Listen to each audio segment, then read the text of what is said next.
The abuse of prescription drugs by young people is on the rise, and the CSRA is not immune to this very real issue. A lot of young people think prescription drugs are less risky because they're prescribed by a doctor. Preventing domestic violence, it is the goal of a panel comprised of some heavy hitters, the state's attorney general, law enforcement agencies, and advocacy groups. Hey everyone, 4 years after the invasion has been stopped. Since the war began, 3,192 U.S. troops have been killed, more than 24,000 wounded. At least 50,000 Iraqi civilians have died. It's war.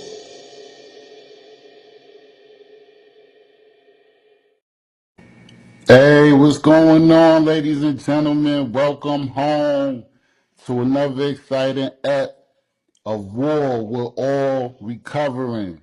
Today, without further ado, we have a special guest, our comrade, our brother in arms, retired Sergeant Kenneth Lampkins. Woo! Let's welcome him. Salute, brother. Salute to you, baby.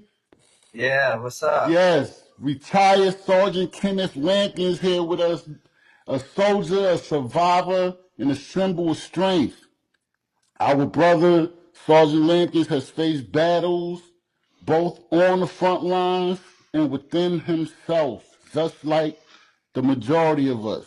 Just like Frank, my man Summertime, just like me. You know what I'm saying? His story is raw, real, and a reminder that healing is a mission of its own.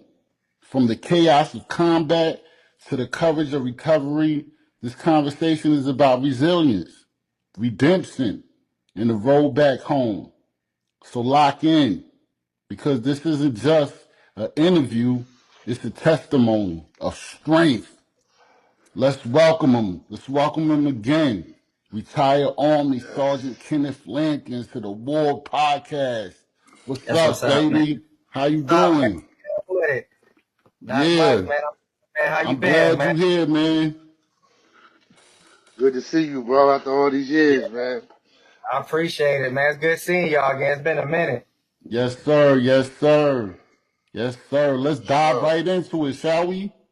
Yeah. Let's get it, man. All right. Can you share, let's jump it off like this. Can you share a little bit about where you're from and what inspired you to join the military?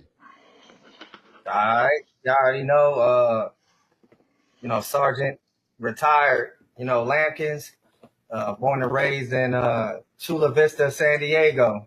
Chula? I'm really from the West Coast, but, I got to represent VA 2 up, 2 down. That's why grew up half my life after I left California, because I'm a Navy brat. My dad was in the Navy, so we moved all over. Y'all know about the PCS moves and stuff. So, Oh yeah. I was already familiar with that life before I even got into it myself. But I joined the Army back in like 2002.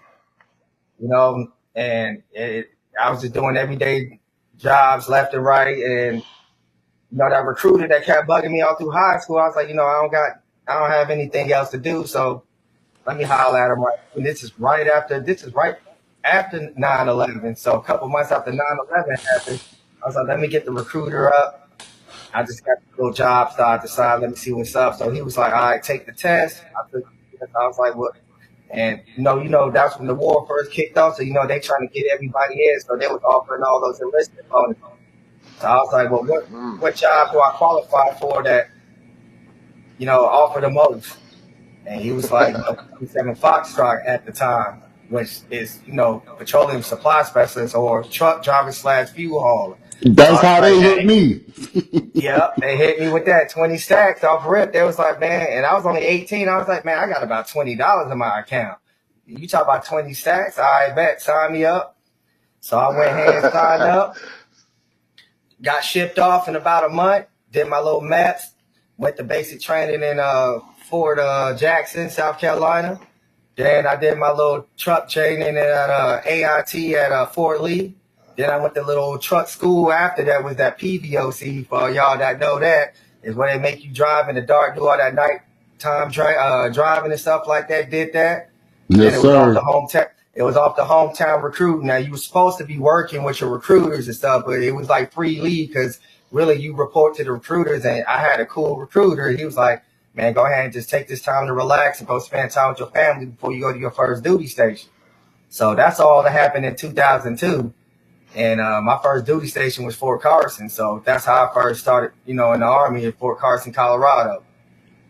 So that's how I started. And I started in the engineering unit. I ain't even started as a fueler. That was my MOS, was to be a fuel hauler. But, my real passion in the Army was engineer equipment. So I know how to do the front end loader, the dump trucks, the bulldozers. I did all that stuff, getting down and dirty and stuff. So that's where Dump Nasty came from? Oh yeah. Okay. Nah, it wasn't because of that, but I'm gonna tell you how I came about Dump Nasty. I had a homie, man. We went to basic training, AIT, PVOC, we went everything. It was a Mexican cat. They didn't see us from Arizona. And he was a real essay. Hey, what's up, fool? He talked just like that. So, man, he had the dickies full and everything. So that's how he talked. Man, him became we was like brothers. Oh yeah. And so you already know how it was in Iraq in 2003. No up armor, no armor on no armor plates. It was, we were just out there butt naked, raw dogging it. Feet out the Humvee. Feet out the Humvee. We just cruising with our feet out the Humvee and stuff. So, we used to get attacked all the time and stuff. Even we didn't have IEDs yet. It was just they were just used to shoot at us. When they had me on top of the ring mount on the 50 cal on the old deuce and a half. Before the 5 tons was even popular, we was on the 4-speed deuce and a half. And we were just doing regular convoys. We started getting shot at. Man, I had about 500-600 rounds of that 50 cal. And I ain't gonna front, I was scared. We started getting shot at. That's my first encounter in combat, was getting shot at. And I'm on top of the ring mount, no armor. It's just me, my little black ass out there, you know what I'm saying? So I'm like, yo, they shooting, and the homies start shooting. Man, I ripped that 50 cal, that mod deuce, and I ain't let go of that mug until that gun either jammed or I was out of ammunition. Or the barrel melted. Man, I'm telling you, I could have melted that barrel. And so the homie Macias, if you from the West Coast and you know a little bit about some slang, anybody who's shooting, they either blasting, they dumping, or they doing something like that. So after we had the little briefing, that he was like, man, you was dumping, fool. I'm gonna just call you nasty, fool. He was out there dumping, fool. So you know what I'm saying? So everybody started, man, even my butter bar lieutenant, my platoon sergeant, and everybody, they just start calling me Dump Nasty, because they already know if they needed to depend on a soldier to lay some accurate suppressive fire down range, I was the guy for the job, because I was not letting go. And that was how I got that name, was Dump Nasty, from the homie Macias from Arizona. That I gave me that name. I love it too, man. Yeah. That's what's up. Yeah, so I mean, that was real fun. That's what's up, Jay. So what was like before you, like coming out of high school? So what, you came out of high school in Virginia, and Yeah. So what was some of your reasons for my fault, bro. Somebody calling you? It happens, baby. It happens. Yeah. Okay. Yeah, man. So how long were you in the service, man? I joined in 2002 and I retired in 2022. So I did like 20 years in a couple of weeks. I did 15 active and I did 5 reserve, but I ended up medically retiring. But I did 20, and then they approved the package, because it takes like a year and a half to do it. So I ended up hitting my 20 mark, and then I got the paperwork and I got my certificate to go ahead and roll up out of it. But what I was like in high school, I was just a regular kid. My dad always taught me, if I want something, I got to work for it. So I ain't have all the fly gear, fly shoes. I had to do that on my own. So I used to just bust my behind and I used to go to school. And I used to get the bus to drop me off. Right, my first job was Hardee's, you know, serving them biscuits and char grill burgers and stuff. And that's That's what I what's did. up. So Yeah. I got off the bus from school, went straight to work. I made my bread, and you know, I found out real quick that them Jordans and all that stuff was a little expensive for what I was making. So, you know, I just built my work ethic on being on work on time. And I really had the blueprint from my dad, because my dad retired Navy. So I used to always hear, you know, if you're on time, you're late. If you're early, you're on time. And, you know, you got to be at a specific area, place at a specific time. You need to be there on time. Punctuality was always the thing, especially with my dad and stuff. He was always like, man, you need to be where you need to be at on time. Don't show up right at the time. You need to be there early, because you never know, things might happen in between that where you might have to adjust fire a little bit before actual whatever events take place happen. So, you know, I'm loving the story so far, brother. Went from dumping biscuits to dumping 50 cows. I love that. you already know. Dumping You already know. biscuits to ballistics. That's Yeah, what you it know. is. Yes, So sir. Right. what you know, with that, you know, what does service mean to you when you first joined, you know, and how has that meaning changed for you today? Well, I'm going to take it back. When I was 18 years old when I first joined, I ain't care about nothing about service. All I care about was when that recruiter told me when I signed that paper about that 20,000 they owe me when I'm done with basic training. So I'm gonna keep it a buck with you. Service, I don't know nothing about it. At that mindset, at that time when I was 18 years old, but I learned real quick that the military is something. If you ain't in it, you'll never understand it. You know, the people. I still talk to people from my old platoon sergeant, my very first squad leader, my very first platoon sergeant. We still friends on Facebook. All the homies from the first unit, and that one was a little special to me just because the only people who deployed in 2003 was the people who was in the Army when Desert Storm happened back in 1991. So nobody had no combat experience. It was a whole bunch of young people coming in. I was 18. Most of my battle buddies was straight out of high school too. And then we had some old guys who did the Desert Storm stuff. So, you know, going into that, you know, I didn't know about service. I just knew about doing what I had to do. I mean, I had the mindset. I knew what I joined for, and I was just going to do my little 4 years and got out. But, you know, after I went to Iraq the first time, you know, something changed. You start seeing people act different when you can relate to things that could be life changing. When you got to deal with that with people together, it's more than a friendship.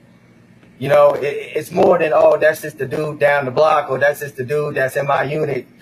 You guys start forming a bond and that camaraderie that I can talk to somebody about whatever I need to talk about, and they're going to understand me. They're going to sit there and they're going to listen. They're going to understand, like, hey, big bro, I understand. I've been down that same path. So in the civilian sector, you don't get to hear none of that. You don't get to express, man, I almost got blew up, or, you know, living, you know, outside in the sand, or, you know, doing weird stuff, you know, with the Army. Like, I'll give you an example. Remember the urinalysis test? Oh yeah.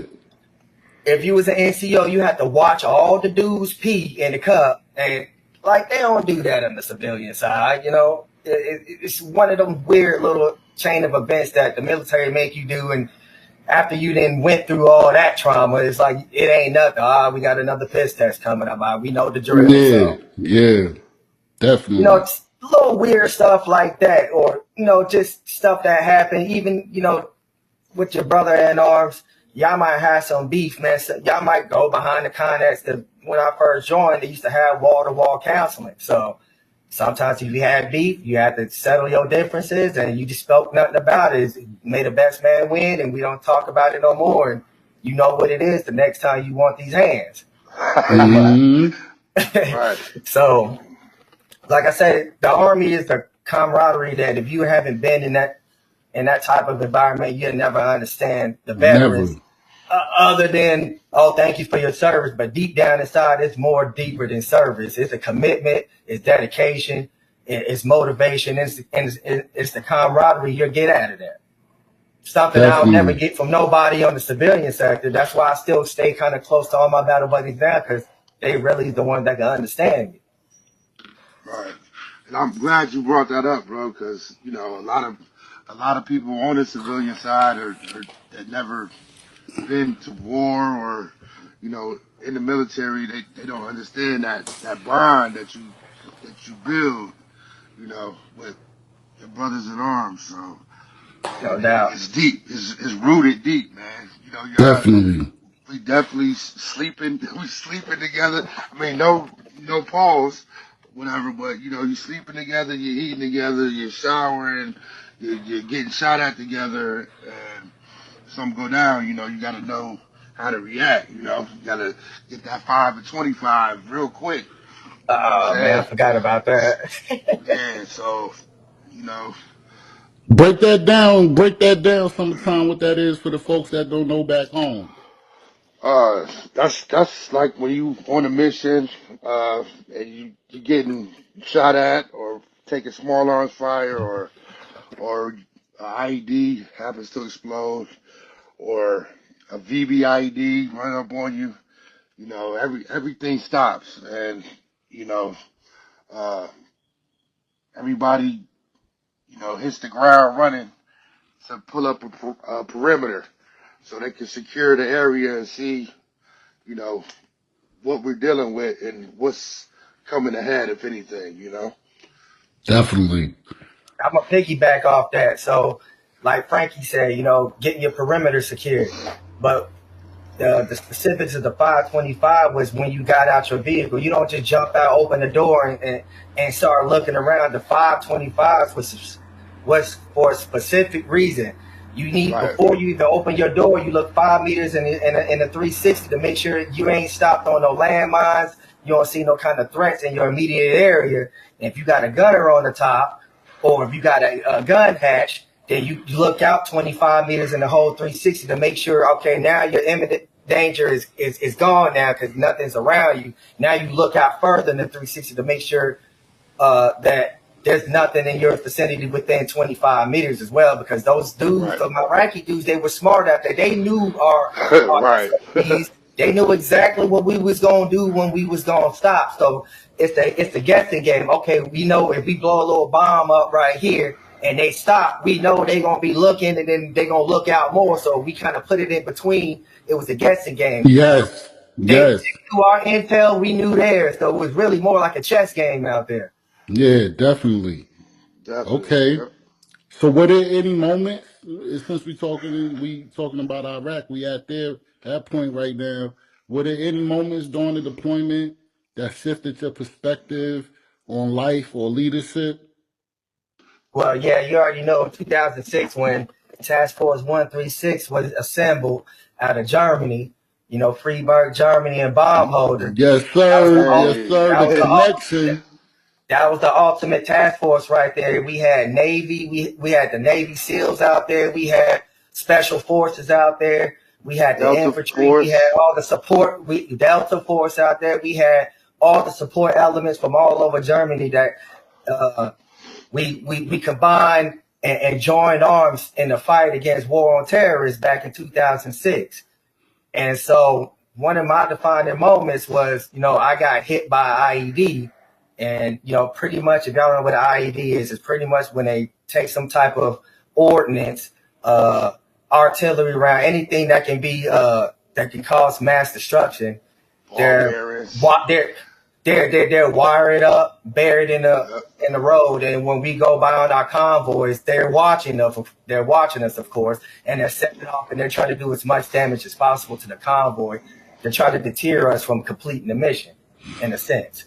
And so I got hit by IED because we used to do a lot of log packs, and that's pretty much logistical convoys that we used to go on to support the troops in different areas of Iraq within a certain vicinity. So Every day. this was every day. Without support platoon, these guys didn't get laundry, clean laundry. They didn't get no water. Mail. They didn't, they didn't get mail. They didn't get fuel. They didn't get ammunition. They didn't get anything. Pretty much without support platoon, we was alive. We was the contributing factor. Heartbeat.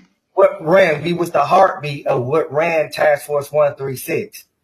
So without us, and That's why I was going back to the Iraqis. Look, they already know what we about. They know what we got supplies for our people. They want to dismantle it because it really put a damper on our mission and our well-being and our health of our soldiers out there. So they was always on our ass trying to find ways to dismantle it.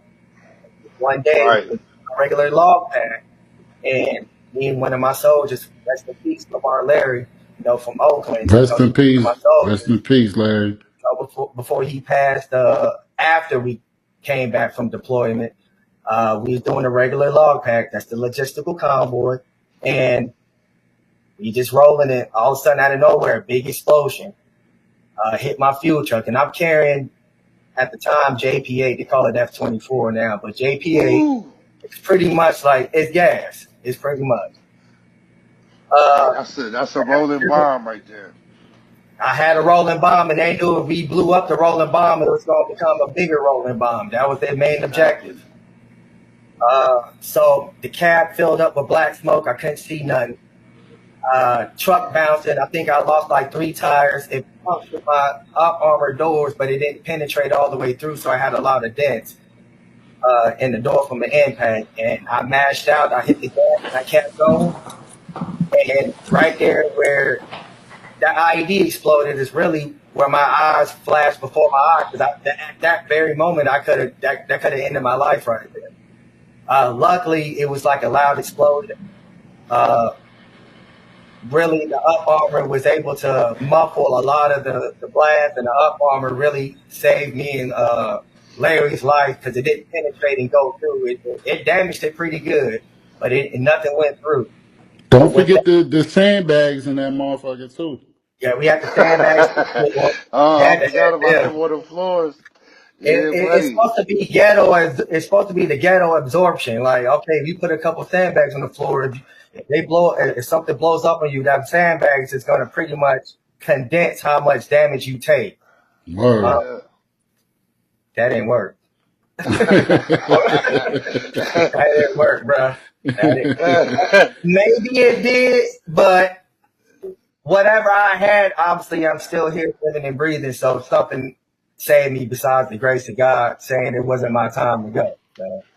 So, You know what? You know what I think too? I think it's the way the PLSs, the tires sit. You know what I'm they saying? said, And it kind of sits like behind the cab, like yeah, the front part like is behind the wheel, in front of the wheels and stuff. yeah. Yeah. So, I got hit by the ID, and after all is said and done, I pretty much told my chain of command, my leadership, that I wasn't going back out there, and wasn't nothing you can do. I don't care if you take my rank or take my money, I ain't going. But obviously, I had tact, and I said it, communicated with them professionally that I'm not, in the lamest term, I'm not taking my black ass back out there no more. I ain't doing it. So, I put myself on guard duty for I think it was between 4 to 6 months. I pretty much was the top sergeant of the guard when it came to perimeter defense. I was the man for that job. I never knew why you was on that for so much. Yeah, because I Never put knew. myself on there. That's why I put myself on there. Well, Nobody. look, man. Hey, if that's what you had to tell them, hey, please, and don't get it misconstrued, because this deployment he's talking about, it was our task force took the most hits and had the most casualties of any task force during the whole time in Iraq. So when I tell you every day something went down, It was going down. it was every day, all day long. I mean, For the audience that don't know where we were at, we were at a place called Camp Hitt, and that's in the Al Anbar province. If you Google that up and look around 2006, we had the top snipers out there, all the top terrorist dudes out there in the area we was living at for 15 months. 15 months. So it's like this wasn't no regular deployment where you just do your job and go home. These dudes is really out here trying to kill us, and sad to say, we had a lot of comrades that did not make it home. And we were fortunate enough to make it home, but we were doing some real stuff. Yeah, they had I don't know if y'all remember this, but this is when like Lamp was saying, well, in the first deployments in like '03, when me me and Stryker was in Baghdad. We didn't have no doors on our vehicles or nothing like that. So it was, every man for this, like Lamb said, was out there butt naked.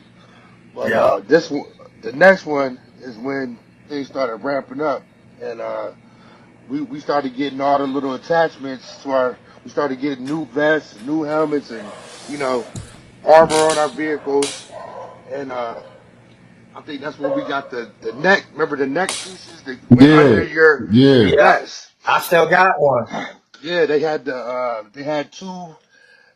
Well, that was the intel that we got. They had two Ukrainian female snipers, and they was hitting them right between the Kevlar Oh, I remember and that. the Yeah, neck piece, and they was Hmm. knocking people out. They was on top of that turret, you know. yeah. So yeah, it But was yeah, real, man. yeah, We couldn't even that go was a real. outside. We couldn't even go outside. Well, I know because I was at the train station. If y'all remember, uh, Firm base forward. firm base Yeah, four, baby. yeah. And every time a casualty happened, they had to have a medevac. They had to come to firm base four because we had the most concrete. And Hmm. every time the choppers would come in, they would start sending mortar around. So the choppers had to take off, and one would be on security trying to find out where they shooting the mortars from. But yeah, it was crazy, man. Yeah. So The mortars was an everyday thing. Like people, every y'all day, gotta understand, man. This ain't no little iPhone when they do the little ding ding to wake you up. We was actually getting woken up by doggone explosions like every morning. We didn't have to. If they said, "Hey, we got a convoy at 7 o'clock," we already know around 6:30. The mortars was coming. That was the alarm clock for 15 months. hey, hey, Literally, it wasn't the Allahu Akbar Nope. no, at 5 o'clock. we That didn't came do that. after. Yeah, it was afterwards. Hey, they Yeah. was sending the mortars out while they were saying that. They You know was what I'm saying? they tore our ass up to the very last Last day. day, very last day. Shout out to my one of my other soldiers, Specialist Milton. Also Milton, at the time, McCall. PFC or Milton. either PFC or Specialist McCall.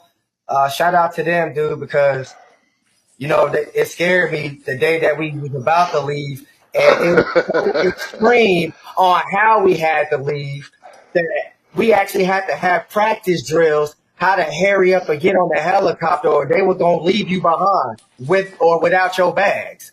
We had to, and they still was trying to bomb us because they knew that helicopter was coming to pick something, Right. drop something off, or pick somebody up or whatever. They just wanted to get rid of the helicopter. They knew that was the way home. And so Right. we had to have drills to hurry up and run. I'm talking about everything that you lived with for 15 months. If it wasn't relevant to your life, go ahead and just throw it away because it wasn't no point keeping it.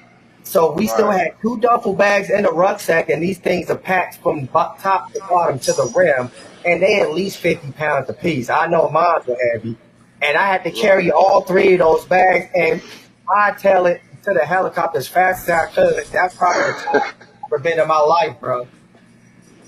Speaking of Right. that, then, so you faced struggle. We talked about loss on your journey. Can you share a moment that truly tested your strength? What truly tested my strength was, like I brought up earlier with the IED and the fuel truck, because my whole brain was rewired from the time I got hit by that bomb in my fuel truck. Uh, I started developing cognitive memory loss. I started getting the rings in my ear like almost every day. I was getting a lot of headaches, what ended up being migraines, and I still have to today, which is chronic migraines. I drive a truck in the civilian sector, so I can't smoke weed. I got to take pills, and you know how the VA is; it'll pump you full of pills. Oh yeah, As an individual, had to learn how to not depend on those pills because I couldn't function. So that, and also what really got to me was rest in peace, Specialist Wiedelman. I rest in peace, deployed with Wiedelman. I deployed with Wiedelman when we was in Fort Carson together at OIF-1, our Operation Iraqi Freedom. The first one when it first kicked off, and I got to know him good from Fort Carson and being deployed to the second deployment in 2006, where me and some of my other battle buddies actually had to carry his body bag with pieces of him in there and put it on the Angel flight, Mm. so he can go home because he didn't make it out there. Mm. And one of those events led to multiple events where we had, I don't know how many days in a row or how many weeks in a row we was putting somebody on the Angel flight. And for y'all don't know who the Angel flight is, that means that's a fallen soldier who didn't make it and we had to fly him back home. Yeah, tell them how the lineup was. You had to make 2 lines, and they walked the body through to And you put them on, the to chopper. the helicopter. You had to put Yeah. them on there. And you had the memorial when you had the M16 with the boots on the ground and the Kevlar on top of the M16 with his dog chains. And that's the only thing we can see, because the rest of them was inside that body bag getting on the Angel flight to be flown to heaven. We went through so many of those. Man. I started getting so numb because it went from having the worst day of my life to seeing things like that became normal. You know what I'm saying? That stuff became Yes. normal. That's not good. That's not normal. That's not that normal, man. Exactly. Anybody should be going through every day like that. But speaking of that, even through all that pain and all that trauma, man, you still found ways to laugh and had humor. Uh, that helps you reconnect and recover. With life. You know what I mean? Yeah. Laugh through the pain, man. I know. Like when we was out there and hit, man, we was dealing with a lot of pain. So we always A lot of pain. We always tried to laugh through it though. We had, I don't know if you remember the Nasty, but me and Striker, we had the combat camera before NFL had combat camera. Yeah. And Ted, what was yours? Dump Nasty, what was yours? Channel what news? It's Channel 12 reporting live. Oh, for the folks, we got something special for y'all. A clip from Combat Camera / Channel 12 News reporting live straight from Camp Heat, Iraq. Right. Viewer discretion advised. Nah, this is a good one. Check it out though, folks. There you go. Right now, we'd like to welcome everybody to Combat Camera. We have Dolph Lundgren in a 113 about to show you all how to stunt in combat. This is Stunt 101, live from Camp Heat. That's what's up. Hurry up, you bitch! Take notice on how he pulls up to the berm, not all the way up, so he can have the distance. He looks right. He looks right. Again, looks left, and he starts. He's going. He's going. He's hitting it. He's going. He's hitting it. And he's done. That's what's up. Now that's Stunt. You bitch. Live from Camp Heat. Starring Duff Lundgren. Yeah. Then stunted on the track. Stunt. That's my man, Track Star. That's what's up. I'm a TRACSTR.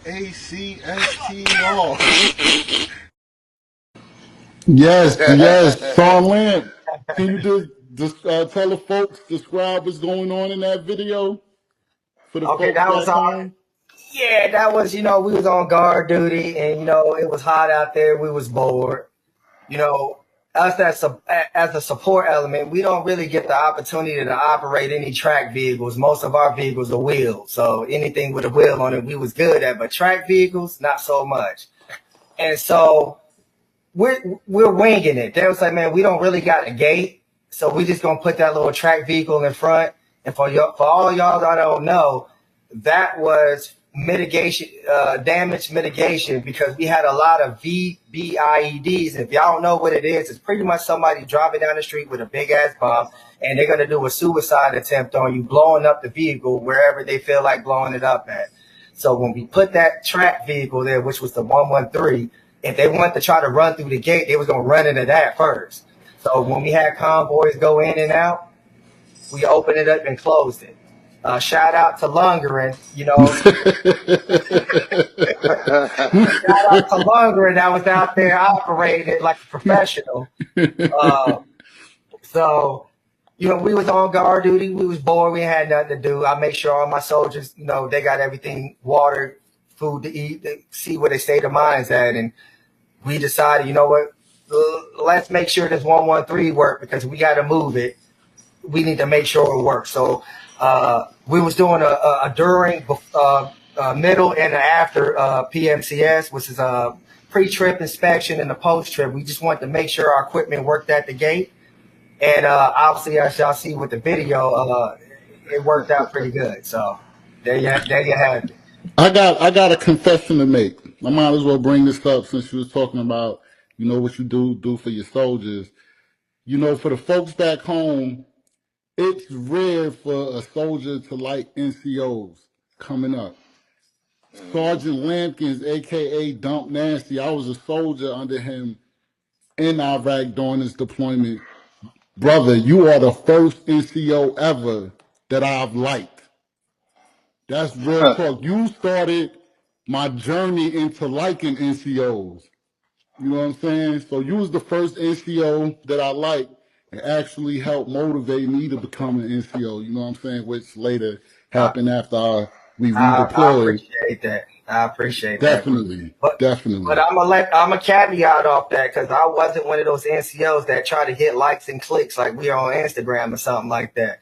No doubt. You built the biggest respect from soldiers by being yourself and keeping it real. No doubt.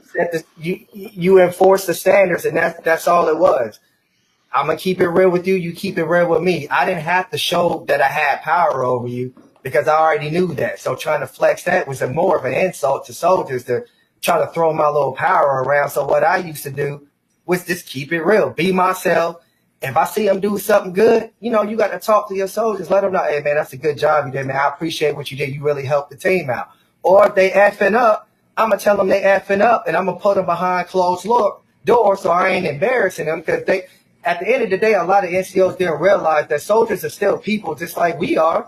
So why are you going to treat him different just because he's lower ranked than you? If you just treat him with dignity and respect goes a long way, especially in the combat environment too, because that's the difference between the soldier that have to save your life and him saying F him because you're a butthead.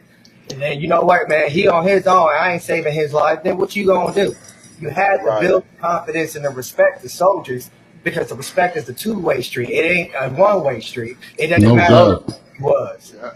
You feel me? Soldiers gonna be the ones that save your life. Exactly. The soldiers is the one that's gonna save your life. Exactly. Me and Stryker seen it. I mean, we wasn't even in 03. We was some of the first ones in, and I mean, we seen that firsthand. We was in Kuwait still. We was setting up tents, in the middle of nowhere, and had NCOs snapping on soldiers. Soldiers commit suicide in the porta potty. You know what I'm saying? Before we even got to Iraq. So like that right there, that puts you in a different mindset. Dump Nasty. Well said. Yeah, but one more thing about that.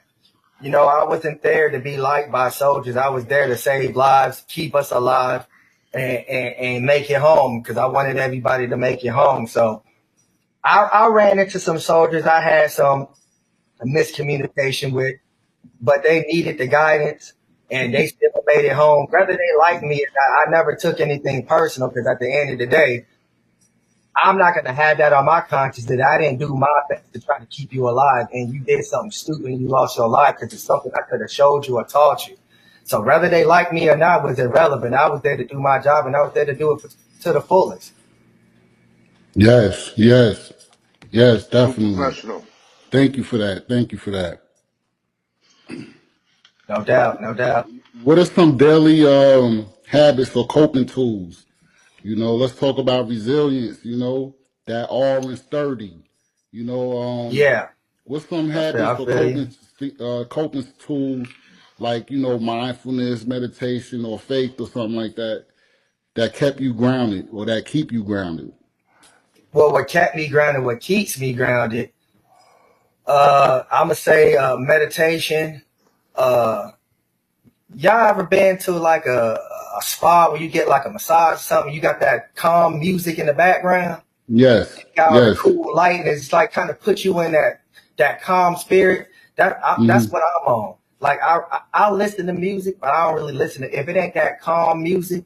I don't really listen to it. It just keeps me focused. But another thing that I experienced with coping is actually talking about it. And I learned that from all the therapists, the many therapists that I had to go through. After that tour to Iraq, and then my other tour in Iraq and Kuwait and going to Afghanistan, because I've been deployed 5 times. Uh, how I cope with it, I didn't cope with it. I think coping with things were more like avoiding it. Five, damn. Two is good enough for me. Yeah, but coping, I I did didn't too really rough for cope me. with it. Yeah, I didn't cope with anything. I stood straight up and looked it straight in the eyes, and I faced it head on, because I think coping is another way of avoiding things. I think looking it straight in the eyes and taking it on head up is how you deal with it, in the sense of accepting it. I think acceptance is what I learned. I learned to accept my flaws. I learned how to accept the things, who I was as a person before and who I am now as a person. So what helped me focus and laugh through everything and be able to talk about it is just to talk about it. I talked about it so much to people that they had no, oh, you met a lot of people. Man, thanks for your service, man. I was going to join, but them cats, Yeah, you yeah, know what I'm saying? definitely. So I gave them everybody got their reason for joining.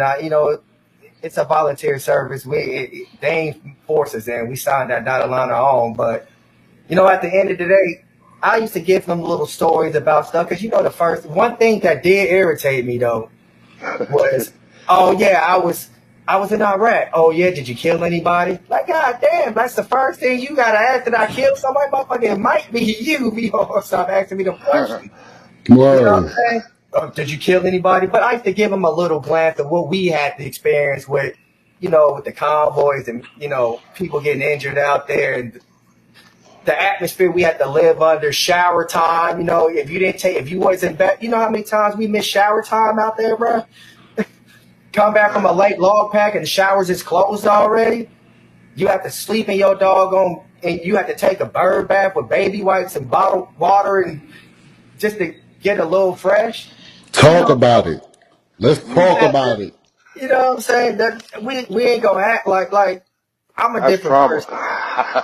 That's trauma right there. Because when I see cats, and I understand cleanliness is next to godliness, but at the same time, oh, I don't want to touch that. That steering wheel there, man. Give me that damn thing, man. Like, I ain't scared to touch nothing as dirty as I've been in Iraq. Nah, man, that ain't nothing. Bro, oh Yeah, my God. I know how to clean my hands and wash my behind, but the simple, oh man, I'm trying to stay clean, man. I'll worry about staying clean. Let me get this job done first, right quick, and I can clean up afterwards. I ain't scared of no dirt at all. You know what I'm saying? So Man, man. what I learned was, and what my therapist taught me was accepting what I can't change. And what I couldn't change is everything that I had to go through. But what I need to do is accept it, and talk about it, and you'll feel a lot better, for the simple fact you wasn't trying to avoid the questions. You just tackled this question. Somebody asks you a question, it's kind of like a rehearsal, choir rehearsal before Sunday, and you got to sing in front of everybody. Practice talking to it. Go in the mirror and talk to yourself. Ask certain questions and answer your own questions, because people are gonna ask. People are curious. If they hadn't lived this life, they would never know what it's like to live this life. So people are very curious when it comes to the life we had to live. All the MREs and the T-Rats and Mm. fake food, crap food we had to eat, and having All our the rippets. The bruh, rippets. The rippets. bruh, them damn records, man. I, Hey, that shit kept us rolling, boy. for all y'all who don't know what records is, this was hotter than Red Bulls back then. Yes. Man, It was hotter than Monsters. Records right. is when, and it had these little small cans. These little small. They only about what was it, like a Yeah, little I ain't 8 never ounce seen no can or cans like something? I that. don't. The little No, it's like a small quarter. cans. Yeah. We used to just chug them joints and keep moving, man. Man, let me get a Rip It. That was the second ammunition we had besides our 5.56 was Rip It. For real. So them Rip It's kept us sane out there. Like sometimes I was like, man, I can't go no. I need that Rip It, man. Bring a couple Rip It's and put it in that cooler. For real. Right. For And real. Rip It saves lives out there, yo. Yes. Yes. Real. Right. Hey, Hey, speaking of that, bro. Uh, what what role does your faith play in your life? Like, do you go to church? You said you meditate, and you know, like spa days and stuff like that. yeah. Do you do anything in the community, or like to do things with your family, or what? Yeah, I like to do things with my kids. I'm more of a domesticated guy. Any Okay. chance I get to try to spend time with my kids, watch movies, take them places, I do. Just enjoying the quality of life. I don't really go to church because I work on Sundays. So, Uh, YouTube, the internet is one of the best tools that we have because I can always catch a service on YouTube. I listen to a little right. bit of gospel, but more I listen to that meditative type calm music. That's really the only thing that will really keep me focused. Kind of, I just end up being one of those guys that I kind of mostly stay to myself. I can talk, obviously, y'all see that. I talk a lot. That's how I deal. A very good spokesman also, I might add. I talk a lot, and the reason why is because sometimes me talking stops and keeps me from crying. You feel me? Right. So I've been through a lot in my life. I wouldn't have the children the day I want to have them. Things would have went different. But I talk a lot because that's the only thing that keeps me calm, man. I got a short fuse. I get angry quick, but I channeled that shit long time ago. Uh, channeling my energy and channeling my anger into a positive light and using it for fuel and motivation to focus on things and tasks that I still have to do because I'm a civilian. I still got a job I got to do. And so I use that energy and motivation. So a lot of people see me different because I move different. These civilians are different. You know, like I said, I was raised on if you're on time, you're late. If you're early, you're on time. So a lot of these guys, if we got to be at work at a certain time, they ain't showing up till that time. If not a little bit later, I'm already there early checking my equipment out, make sure everything's good to go before I roll out. Because I don't, if there's any hiccups, that's what I'm expecting. If not, I keep it moving. It's just a protocol I go by. If I say, hey, I'm about to go hit up this spot for dinner and I make reservations for 8 o'clock, I'm there about probably 7:30 because I want to get some parking or something like that. People want to show up their reservation because you circling the block trying to find somewhere to park. And now I like to be like I always tell everybody that know me personally. I stay ready so I don't have to get ready. And that comes from all 360 in life. It don't matter what situation you may find yourself in. I stay ready so I don't have to get ready. I always do that. I I live by, like that. so. Amen. Amen to that, bro. So this is my next question to you is basically a two-part question. All right. Uh, excuse me. How do you define recovery today?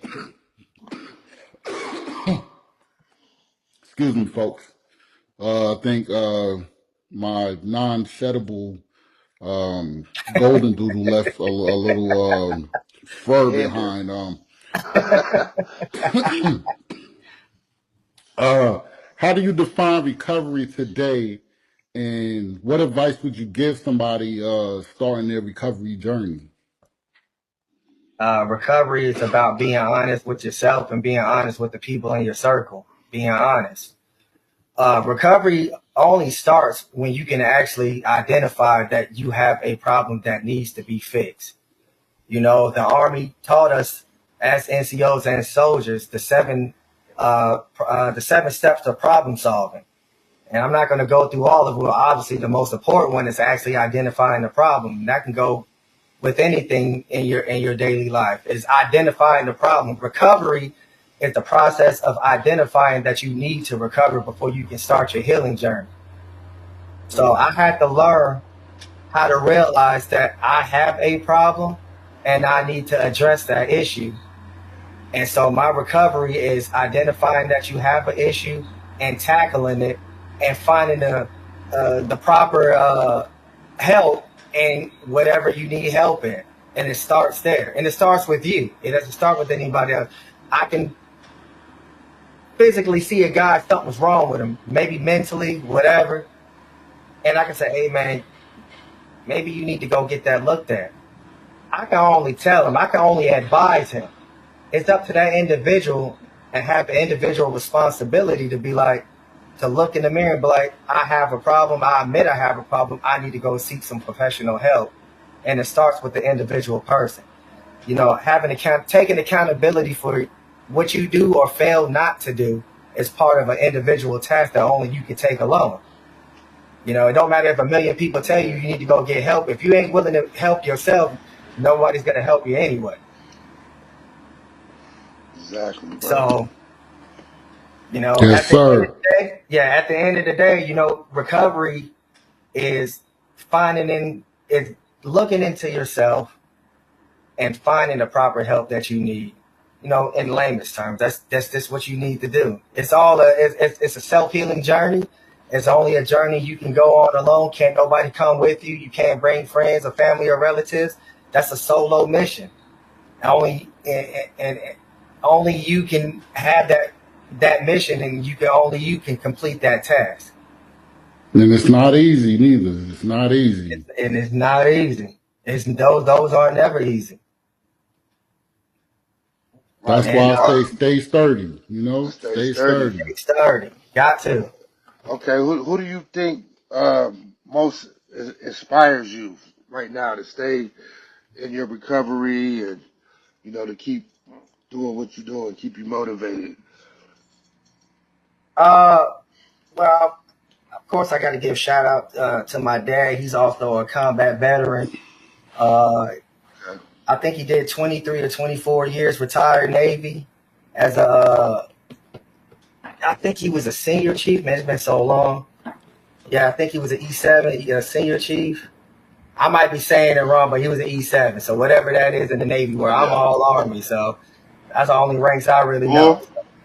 Hey, if I messed up, I messed up. What are you gonna do about it? But you know, my dad. I was raised in the military before I started my journey on my own to be, you know, a combat veteran. You know, back when we was in the Army, getting smoked by your NCOs because you messed up and you had to do all these push-ups and exercises. I was already on that when I was doggone 8, 9, 10 years old. I was getting smoked. I was getting smoked early. Hey, stand in the corner with one leg up and both your arms up till you hit muscle finger. I'm in there crying, snot running out my nose. Oh, so you was ready. I was. What did I tell you, my brother? Stay ready, so I don't have to get ready. I was No born doubt. that. I was born that. Been sturdy. My dad used to smoke me, my brother, and it wasn't because he wanted us to just suffer. He did it because it was instilling discipline. It's learning your mistakes, owning up to your mistakes, identifying you did mess up so you won't make those mistakes again. And that really helped me on my journey in combat, because if I was just a goofy as an NCO, who knows how many lives I could have put at risk. So Right. one of my motivators to just, attention to detail. Like I said, all this Army terminology that we did, man, I've been on that, man, since I was a kid, like elementary. I've been on attention to detail. You know how, like, we got to cut grass or mop or clean bathroom. They call it detail. Man, I never in my life called that chores. to me, my whole life, I grew up on detail. Detail. I'm saying serious. I grew up on detail. I don't know what chores is. I know what detail is. You know what I'm saying? Oh, yeah. We got detail. We got wall detail. Okay. I already know what that is. We got to get the stuff up. We got to clean the walls. I've been on that. So, That's what's my up. dad really motivated me to give me the ability to make my own choices because after I got 18 years old, you know, obviously that's the legal age to be called an adult, but my dad wanted me to go on my own to really get out there and become my own man. And if I made any mistakes, it's only me that I can learn from. You know, it ain't but so much, you know, whoever raised you can teach you until you got to learn your own stuff. So he Right. gave me that opportunity. Yeah, he gave me the opportunity to go out there and, okay, this is what I show you. This is kind of the blueprint, but you know, I can't teach you everything in life. Life is a journey, and we learn things every day. Even at our age now, we learn things every day. So he That's let me right. go out there and become my own man, and I think I did a pretty decent job at, you know, being a law-abiding citizen. By the grace of God, I haven't been locked up. I think with everything going on in this world, I think it's kind of more hard to stay out of jail than go to jail. You know what I'm Right. saying? That's a fact. That's a fact. I'm glad. So I'm glad you. for me, oh, go ahead, dog. Oh yeah, I'm glad you spoke on your father who inspires you, man. Because I mean, most brothers that grew up in our era, we didn't have our dads. You know what I'm saying? Yeah, Yeah. If we did, it wasn't our life. We wasn't in the same household. You know, so yeah, that's a testimony to yeah. For their real. outcome. You know Yeah. what I For mean? real. So yeah, I appreciate that. I'm salute to your blessed to have dad, that bro. opportunity. Yeah. Yeah, Word. I'm blessed to have, you know, my mother and my dad still alive and they're still married. They've been married and I've been alive. And, you know, I'm blessed every day to have that blueprint and that guidance. Yeah. A lot of us grew up, didn't have one or the other or sometimes both. And you just got Right. to get out the mud and figure it out for yourself. You know, parents could be on drugs, alcoholics, or if it's not in your life at all, you have to figure it out. So I'm very blessed to have the opportunity to still have both my parents alive still today. And you know, I'll never take them for granted whatsoever. You know, to becoming the man that I am today. Nobody's perfect, but you know, I try to live and teach my kids what I grew up on. You know, taking accountability and ownership, owning your own stuff, take accountability, be respectful and be responsible. Yes, sir. So, Yes, sir. Yeah, that's what these yeah. kids need to hear. Have One one. message. One message you want every listener to walk away with today. One message is I already said it before, but I'm gonna say it again. You gotta stay ready so you don't have to get ready. Uh, I'm a firm believer in that. I believe in life. You gotta be if you just walk around nonchalant, not looking over your shoulder, just kind of just flopping in the wind out there. You know, a lot of things happen in our world that had you just paid attention a little more, maybe it could have avoided something, or maybe it could have put you in something in a positive aspect. So what I mean by stay ready so you don't have to get ready is sometimes you gotta expect the unexpected. Things come our way all the time, whether they're good or bad. Enjoy your blessings and appreciate life and the people in your circle that you have because never take anything for granted. It can be stripped away from you in a split second. I may go to bed tonight and not wake up tomorrow. And that goes for all of us. So stay ready. If you know you got things to do, be more prepared. Prepare yourself for anything that can come your way. If Right. you got to go to work, instead of going to work and being on time, maybe go a little earlier. It can save you some heartache later on in life. Don't procrastinate. If you know you got a task to do, instead of throwing it to the backside, go ahead and take that task on and knock it out so you can enjoy your life doing something else rather than procrastinating. And then all the stuff that you're supposed to be doing, you're just letting it build and build because you're just letting it sit right there rather than going ahead and then knocking it out so you can just move on with your stuff. So, Yes. like I said, stay ready so you don't have to get ready. Stay prepared and stay vigilant. Stay focused. All right, all right. Thank you for those words of wisdom, my brother. Yes. Uh, Thank you. I Like that. I got a sentence I want you to finish for me, and it's no matter what you've been through, fill in the blank. Okay, No I matter like what you've been through. no matter what you've been through, there's a lot of us that's just like you. Okay.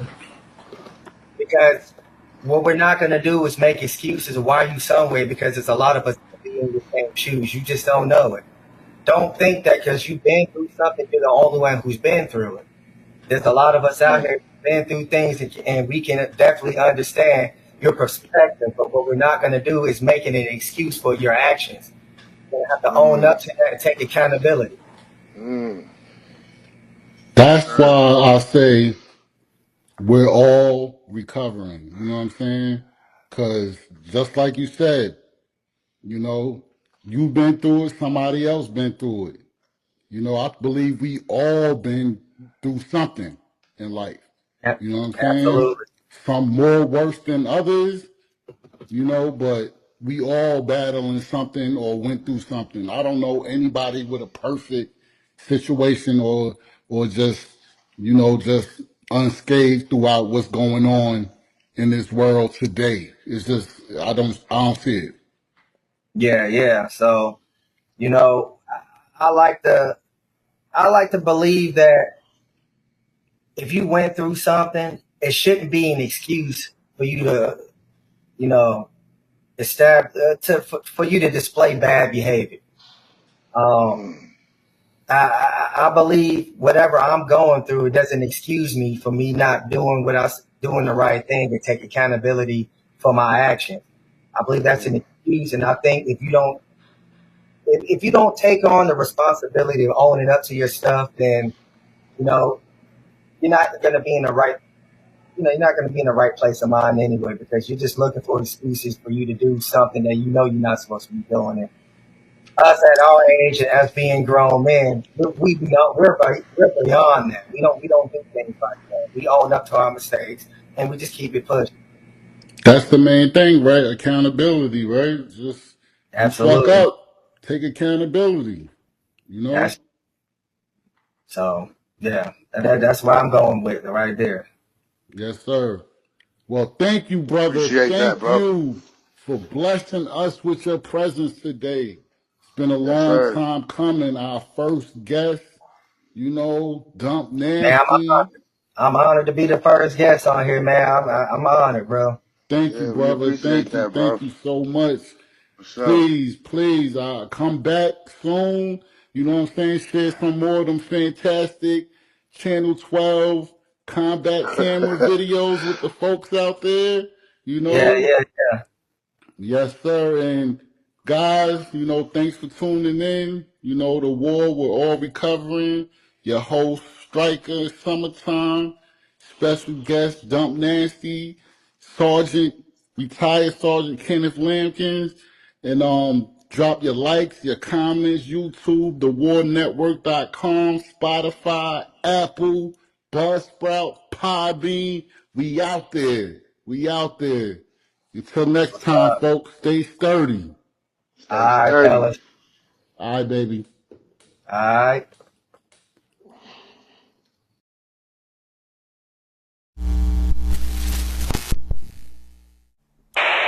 The invasion of Iraq has been stopped. Since the war began, 3,192 U.S. troops have been killed, more than 24,000 wounded. At least 50,000 Iraqi civilians have died. It's war.